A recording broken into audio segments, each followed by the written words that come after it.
विद्यार्थी मित्रों, આજનો આપણો વિષય છે હિન્દી કક્ષા 9 પાંચમો પાઠ સ્વરાજ્ય की नींव ભાગ 2 પાર્ટ 2। પહેલા ભાગમાં આપણે જોયું છે કે એમાં પાઠનો પ્રકાર શું છે, લેખક કોણ છે અને કથા વસ્તુ શું આવે છે તેની આપણે વાત કરી હતી। અને હવે પછી આપણે પાઠમાં શું આવે છે તેની વાત વિગતે કરીએ। તો પાઠ્યપુસ્તક લઈને તમારે બેસવાનું છે, એટલે હું અહીંથી વાંચતો જઈશ અને તમને જે અઘરા શબ્દો વગેરે છે તો તે અંગેની વિશદ છણાવટ આપણે કરતા જઈશું। જુઓ, सीधा पाठ ऊपर जाइए છીએ। रंगमंच पर युद्ध भूमि का दृश्य अंकित किया जा सकता है। कैंप कहीं पास ही लगा हुआ है। महारानी लक्ष्मीबाई के तंबू का एक भाग दिखाई देता है। पर्दा उठने पर महारानी लक्ष्मीबाई अपनी सखी जूही के साथ उत्तेजित अवस्था में मंच पर प्रवेश करती है। दोनों लाल कुर्ती के सैनिकों की वेशभूषा में है।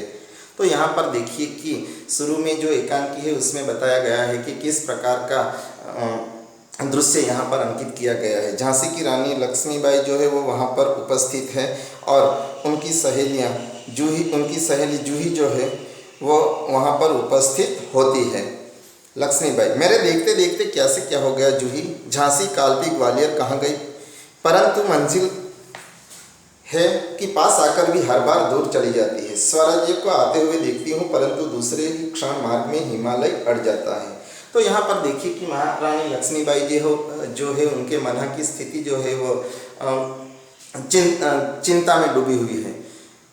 अपने हाथों से काल्पी और झांसी जैसे प्रदेश जो है वो चले जाने के बाद वो हताशा महसूस करती है। तो अपने मन की व्यथा जो है वो अपनी सहेली जूही के सामने प्रस्तुत करती है।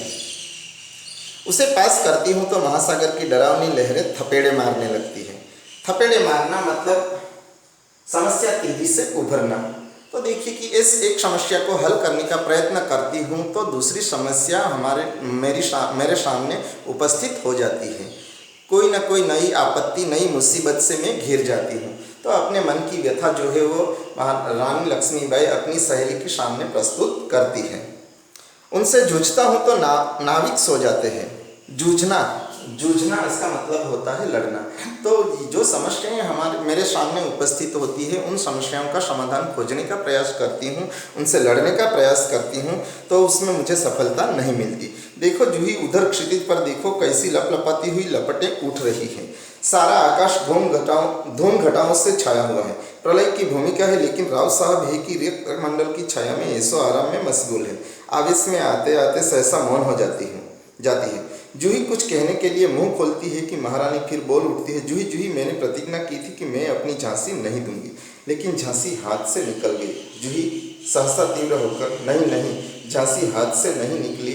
मैं अपनी झांसी नहीं दूंगी। मैं अकेली हूँ, लेकिन उनसे क्या, मैं अकेली ही झांसी लेकर रहूंगी। आखिरकार रानी लक्ष्मीबाई ने तय कर ही लिया कि भले ही इस वक्त मेरे हाथ से झांसी जो है वो निकल गई है, अंग्रेजों के हाथ में चली गई है, लेकिन मैं डरने वाली नहीं हूँ। किसी भी हालत पर मैं अपनी झांसी जो है वो वापस लाने का प्रयत्न करूँगी। अपना मनोमन वो निर्धार कर लेती है, किसी भी हालत में वो अपनी झांसी पाकर ही रहेगी। जूही: कौन कहता है आप अकेली है? महारानी, आप तो गीता पढ़ती है, फिर यह निराशा कैसी? तो उनकी सहेली जूही जो है वो उसे समझाने का प्रयत्न करती है। वो बताती है कि आपको चिंता करने की आवश्यकता नहीं है, आप अकेली नहीं है, हम भी तुम्हारे साथ हैं, हम उसमें सहायता करेंगे। झांसी को हासिल करने के लिए हम पूरा सहयोग आपको देंगे। लक्ष्मीबाई: मैं निराश नहीं हूँ, मैं जानती हूँ कि मैं झांसी लेकर रहूँगी, लेकिन क्या तुम नहीं जानती कि उस दिन बाबा गंगादास ने मुझसे क्या कहा था? जब तक हमारे समाज में छुआछूत और ऊंच नीच का भेद नहीं मिट जाता, तब तक हम विलासप्रियता को छोड़कर जनसेवक नहीं बन जाते, तब तक स्वराज्य नहीं मिल सकता।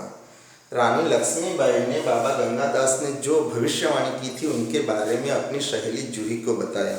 तो उन्होंने भविष्यवाणी करते वक्त बताया था कि समाज में व्याप्त जो दूषण है वो खत्म नहीं हो जाते और हमारे सेनापति वगैरह जो है वो विलासप्रियता में डूबे हुए हैं, वो उनमें से बाहर नहीं आ जाते, तब तक हम कुछ नहीं कर पाते, तब तक हमें स्वराज्य मिलने वाला नहीं है।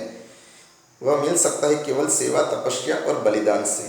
तो देखिए कि जब तक हम राजा और सेनापति सब मिलकर इस दिशा में प्रयास नहीं करते, सेवा, तपस्या और बलिदान की भावना जो है वो हमारे मन में जब तक उत्पन्न नहीं होती तब तक हम कुछ हासिल नहीं कर सकते।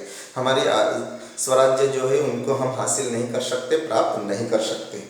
जूही, लेकिन महारानी उन्होंने यह भी तो कहा था कि स्वराज्य प्राप्ति से बढ़कर है स्वराज्य की स्थापना के लिए भूमि तैयार करना। तो जूही ने महारानी को बताते हुए कहा कि बाबा गंगादास ने यह भी बताया था कि स्वराज्य की प्राप्ति से बढ़कर बड़ी बात है कि उनके लिए भूमि तैयार करना, स्वराज्य की नींव का पत्थर बनना। सफलता और असफलता देव के हाथ में है, लेकिन नींव के पत्थर बनने से हमें कौन रोक सकता है, वह हमारा अधिकार है। तो जूही भी महारानी लक्ष्मीबाई की बातों से सहमत होकर उनको बताती है कि हम स्वराज्य भले ही प्राप्त नहीं कर सकते अकेले, लेकिन स्वराज्य की नींव तो बन सकते हैं, कुछ सहयोग तो अवश्य दे सकते हैं और कुछ सहयोग देने से हमें कोई भी रोकने वाला नहीं है। तो यहाँ पर देखिए कि जूही के हृदय में भी सबसे पहले देश प्रेम है, देश की स्वाधीनता को प्राप्त करना उनका भी मुख्य उद्देश्य रहा है और इसीलिए उन्होंने महारानी लक्ष्मीबाई को सहयोग देने का यहाँ पर प्रयत्न किया कि हम भी तुम्हारे साथ हैं, स्वराज्य की नींव बनने से हमें कोई भी रोक नहीं सकता। तो उसकी बातों में उनके हृदय में जो देश के प्रति प्रेम है वो ही हमें देखने को मिलता है। लक्ष्मीबाई मुस्कुराकर, शाबाश मेरी कर्नल, तुम लोगों से मुझे यही आशा है।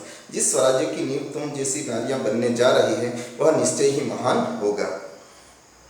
मुझे इस बात की चिंता नहीं है कि वह मेरे जीवन काल में आता है या नहीं आता, लेकिन मुझे इस बात का दुख अवश्य है कि हमारे पास शक्ति है फिर भी हम दुर्बल हैं। दुर्बल का मतलब होता है कमजोर।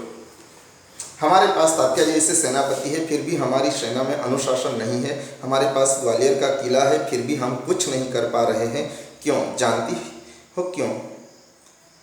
तो यहाँ पर देखिए कि महारानी लक्ष्मीबाई को इस बात की चिंता है कि उनके सेनापति जो है वो अपनी जिम्मेवारी शायद अच्छी तरह से नहीं निभा रहे।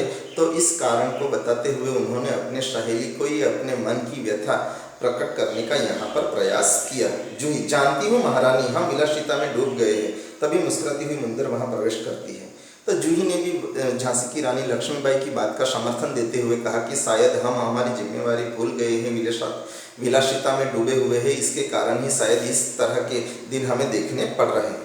मुंदर, कौन कहता है कि हम विलासिता में डूब गए हैं? विलासिता में डूबे हैं राव साहेब बांदा के नवाब सेनापति तात्या। तो मुंदर जो है वो भी वहाँ पर उपस्थित होती है। दोनों सहेलियाँ हैं, दोनों इस बात का अस्वीकार नहीं करती। उन्होंने बताया कि हम विलासिता में डूबे हुए नहीं हैं, हम अपने देश के प्रति जो कुछ करना पड़े वो करने के लिए तैयार है। जूही, सासा नहीं मुंदर, सेनापति नहीं। मुंदर मुस्कुराती है, ओह समझी, तुम तो उनका पक्ष लोगी ही।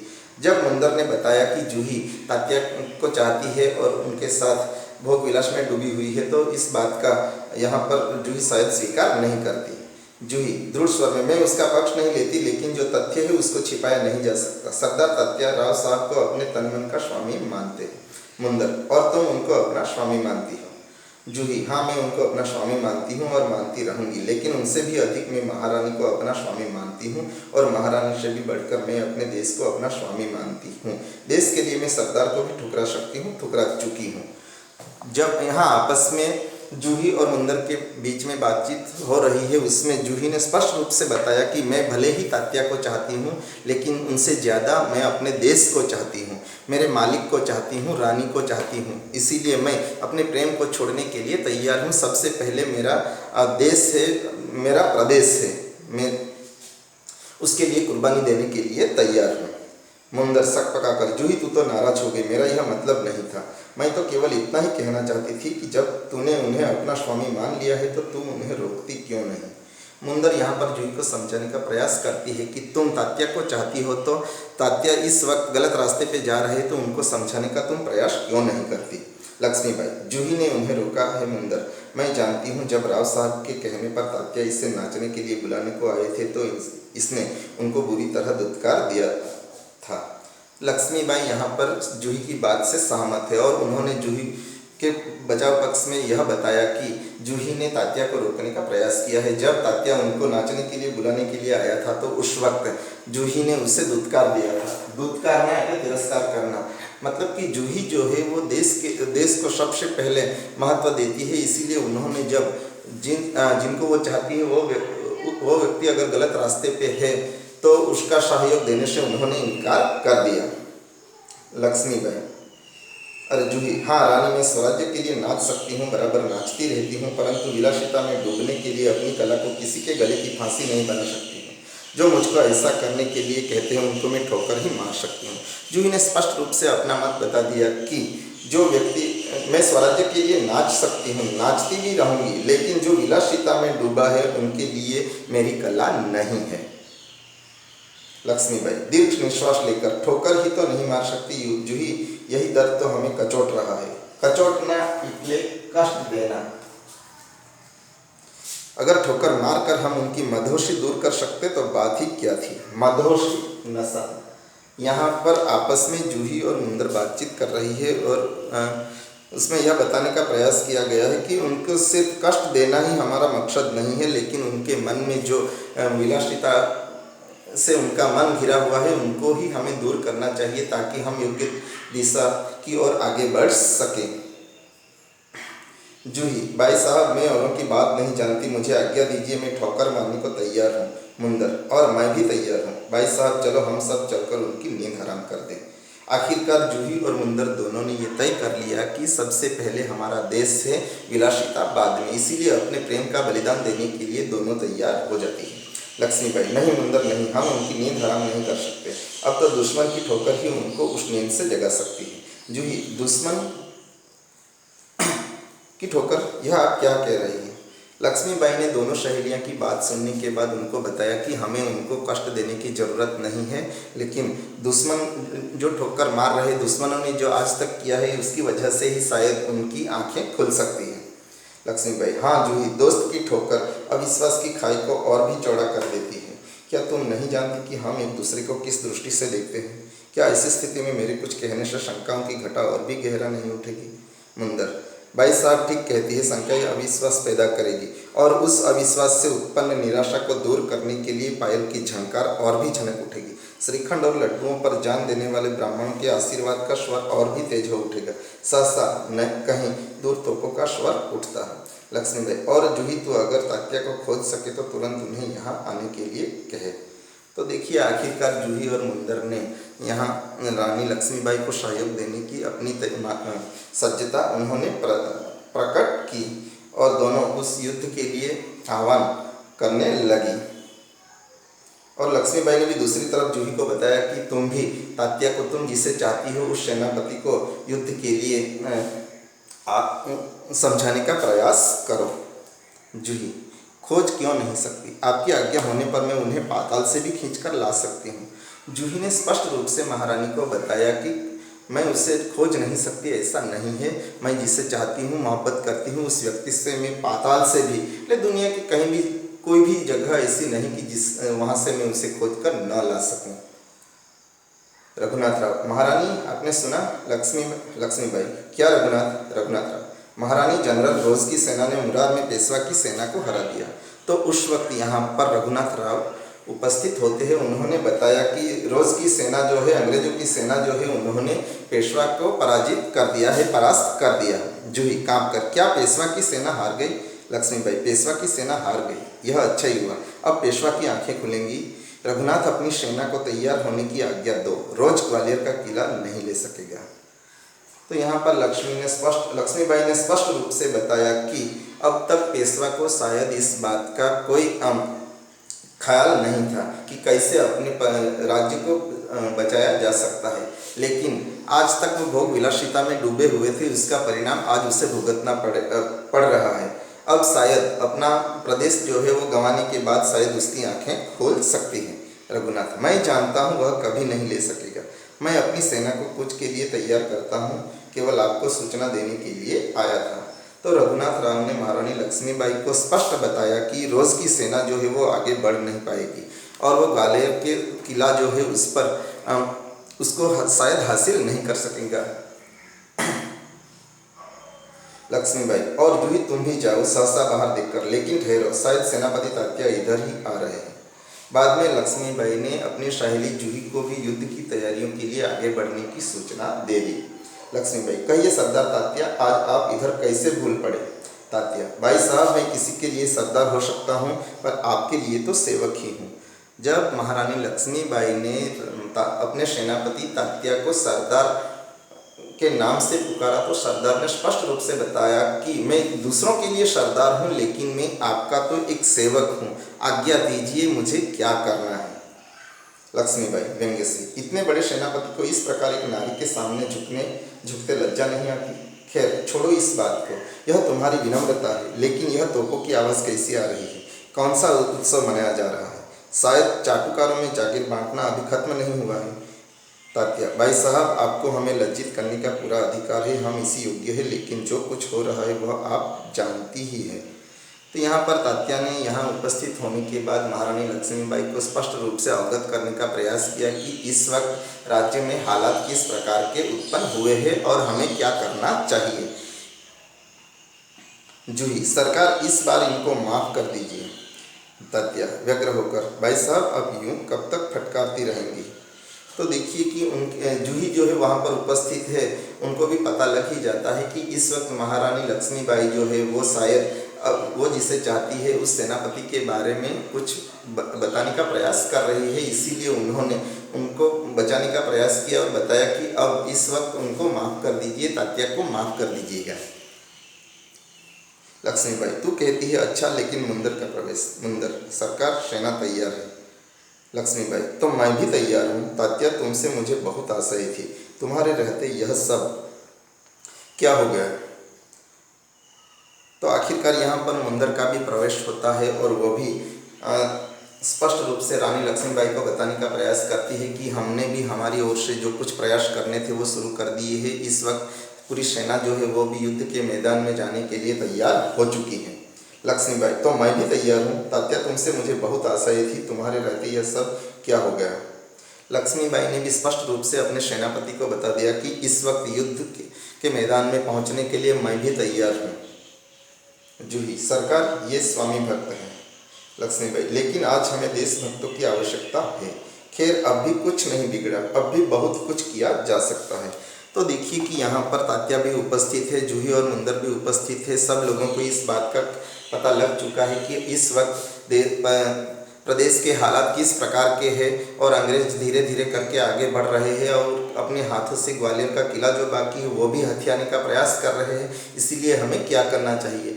इसीलिए यहाँ पर ये तीनों मिलकर ये तय करते हैं कि हमें जितना जल्द हो सके उतना हमारे देश को बचाने के लिए, प्रदेश को बचाने के लिए, किले को बचाने के लिए हमें युद्ध के मैदान के प्रति आगे बढ़ने का प्रयास करना चाहिए।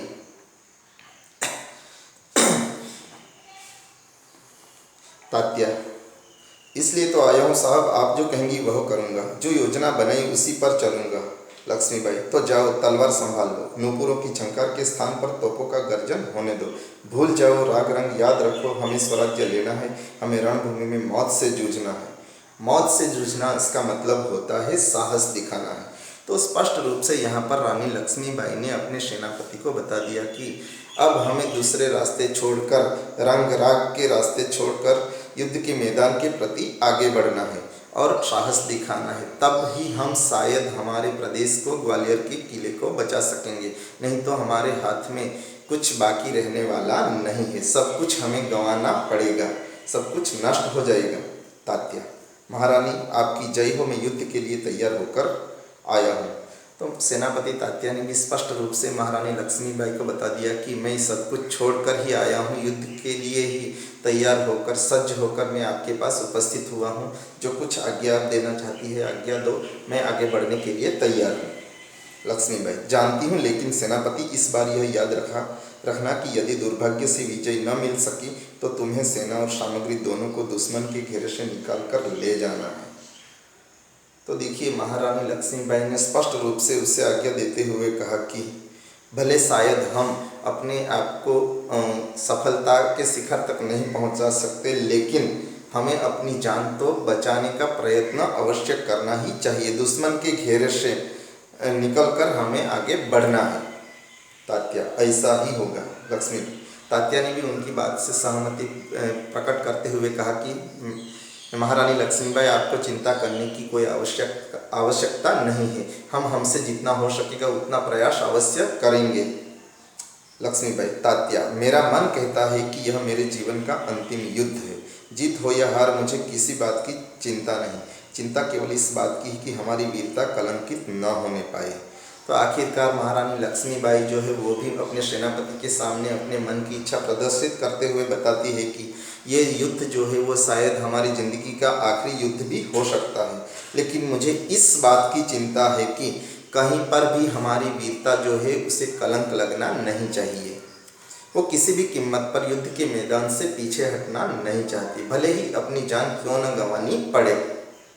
तात्या, बाई साहब, वीरता आपको पाकर धन्य है, आपके रहते कलंक हमारी छाया को भी नहीं छू सकेगा, आज्ञा दीजिए, प्रणाम।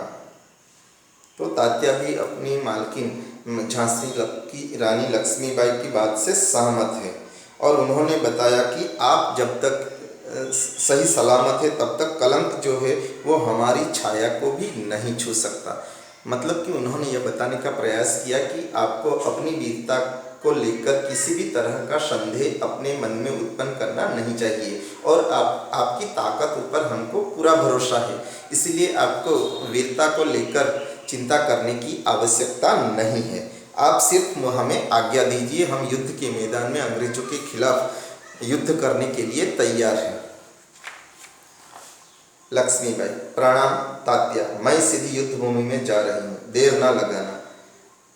तात्या चला जाता है। आखिरकार लक्ष्मीबाई की सूचना के अनुसार यहाँ पर सेनापति तात्या सेना जो है, लश्कर जो है, उनको लेकर युद्ध भूमि की ओर आगे बढ़ता है। मुंदर, सरकार, आज मैं बराबर आपके साथ रहूँगी, जूही और मैं तोप खाना संभालूंगी। दूसरी ओर यहाँ पर देखिए कि जूही और मुंदर जो है रानी की सहेलियाँ हैं, उन्होंने भी सब तय कर लिया है कि सबसे पहले हमारा देश है, प्रदेश है, और तो उनके हृदय में जो देश के प्रति प्रेम है उनका ही परिचय यहाँ हमें मिलता है। उन्होंने भी युद्ध के मैदान में पहुंचकर दुश्मनों का मुकाबला करने की ठान ली है। लक्ष्मीबाई, और हम सब मिलकर या तो स्वराज्य प्राप्त करके रहेंगे या स्वराज्य की नींव का पत्थर बनेंगे। महारानी लक्ष्मीबाई को भी इस बात का एहसास हो जाता है कि अगर जूही, मुंदर और तात्या जैसे सेनापति का सहयोग मिल रहा है तो उसकी बदौलत हम अवश्य स्वराज्य प्राप्त करने की दिशा में आगे बढ़ सकते हैं। भले ही स्वराज्य प्राप्त हो या ना हो, लेकिन हम स्वराज्य की नींव तो अवश्य बन ही सकते हैं, इस बात का उसे यकीन हो जाता है। हर हर महादेव, तीनों हर हर महादेव का उद्घोष करती है। उद्घोष करना मतलब जोर से पुकारना, महादेव का नाम लेना, भगवान का नाम लेना। पृष्ठभूमि में यही उद्घोष उभर कर आता है, जो मंच पर प्रकाश के धुंधलाते न धुंधलाते सब कहीं छा जाता है। फिर धीरे धीरे शांति छाने लगती है, प्रकाश उभरने लगता है और पृष्ठभूमि में गीता पाठ का स्वर उठता है।